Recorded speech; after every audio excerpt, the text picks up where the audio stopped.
If tomorrow Gary Sinise, or an actor like Gary Sinise, suddenly showed up in the most hilarious, most cornball, most cliche-skewering comedy movie of the decade, and was so successful in it that he basically never did a serious role again in his life, and moreover so successful that nobody would even remember all his serious roles for the rest of his life, he would be Leslie Nielsen. Our #1 story in the countdown, the late Leslie Nielsen. He died last night of complications from pneumonia after a staph infection in Florida at the age of 84. And his success in the 30 years since the movie can be fully appreciated only if you appreciate what he did and the dead earnest seriousness with which he did it for the 30 years that preceded it, up until July 2nd, 1980, when the movie Airplane premiered. Before that date, Leslie Nielsen was everything he later detonated with perfect pitch satire that he would later explain he had kept hidden for the first half of his career. Nothing human would ever enter your mind. Well, it so happens that I'm in command of 18 competitively selected super-perfect physical specimens with an average age of 24.6 who have been locked up in hyperspace for 378 days. Oh, well, this is no Garden of Eden, Tammy. When they found this place, they didn't know about soil conservation and crop rotation. Land's all washed out. You see, in all this trouble, I never did take Mr. Purdy off the case. I just forgot to. Martha and Walter Tate, thou hast been found guilty of being servants of Satan. I sentence thee to be burnt at the stake at the rise of the sun. The man starred in a dead serious TV series about a movie mogul called Bracken's World. He was Bracken. He was in Forbidden Planet, as you saw. He was Commander J.J. Adams, for heaven's sake. And even when it was revealed his leading man persona was to be associated with this bizarre Airplane movie 30 years ago, the film cognizant he thought the real story would be watching such greater actors as Robert Stack and Lloyd Bridges and Peter Graves tackle comedy. Surely they couldn't have been more wrong. You'd better tell the captain we've got to land as soon as we can. This woman has to be gotten to a hospital. A hospital? What is it? It's a big building with patients, but that's not important right now.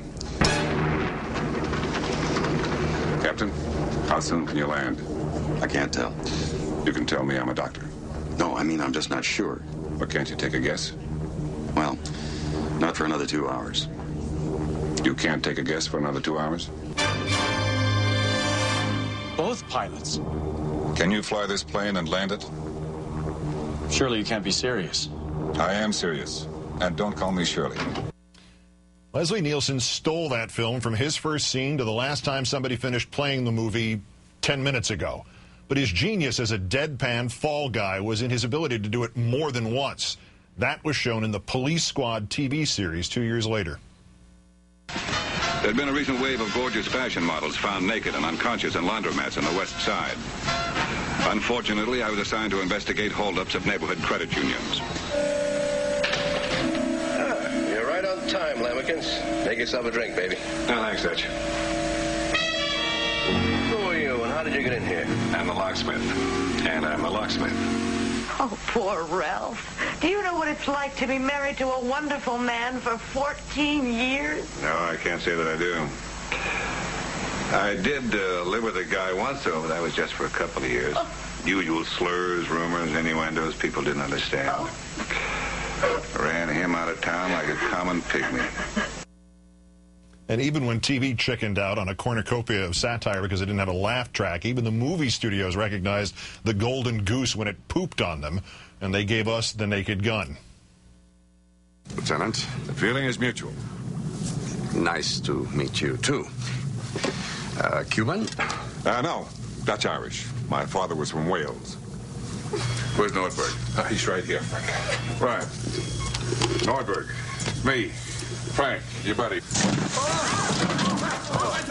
Get it! Oh, Drebin. I don't want any more trouble like you had last year on the South Side. Understand? That's my policy.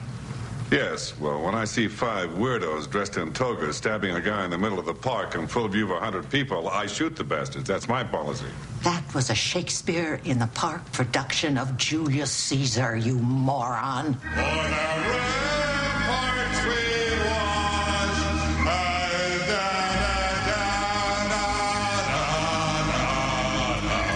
I can't believe we just met yesterday.